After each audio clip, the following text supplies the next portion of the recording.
অভিষেক কিন্তু ঠকাচ্ছেন, সাবধান করেছিলেন বন্ধু বলিউড অভিনেত্রী বিপাশা বসু। কিন্তু কে শোনে কার কথা?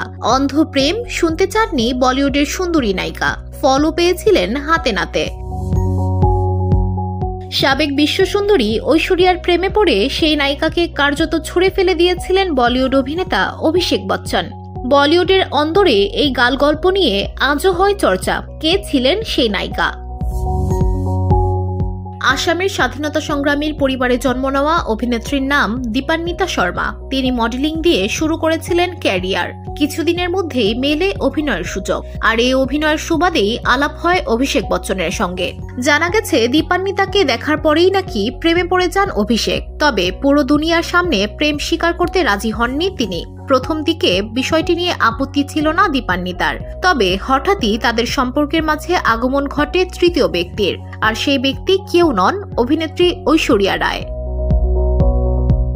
অভিষেকের জন্মদিনে একবার বড় পার্টির প্ল্যান করেছিলেন দীপান্বিতা। অভিনেতা যাননি, জানিয়েছিলেন বাবা অমিতাভ বচ্চন নাকি অসুস্থ। তবে সেদিনই নিজের বাড়িতে জন্মদিনের পার্টি দিয়েছিলেন এ তারকা।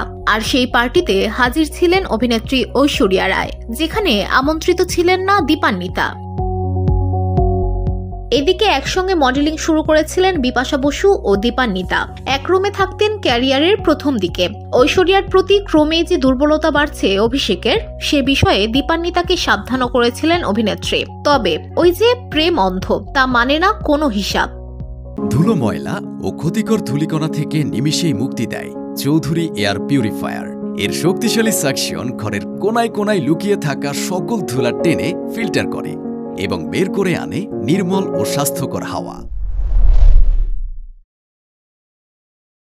সম্পর্কের শেষ সুতাটুকু ছিত্রে যায় যখন গুরুর প্রিমিয়ারে সবার সামনে ঐশ্বরিয়াকে প্রপোজ করে বসেন অভিষেক। বিশ্বসুন্দরীও সাড়া দেন, নিঃশব্দে সরে যান দীপান্বিতা। পরে এক সাক্ষাৎকারে অভিষেকের সম্পর্কে তার কাছে জানতে চাওয়া হলে শুধু বলেছিলেন, অভিষেক কখনোই আমার বন্ধু ছিল না। উল্লেখ্য, এই মুহূর্তে সুখে সংসার করছেন দীপান্বিতা। তার স্বামী দিলসার সিং পেশায় একজন ব্যবসায়ী। অন্যদিকে অভিষেকও ঐশ্বরিয়ার গলায় মালা দিয়ে তার সন্তানের বাবা হয়েছেন।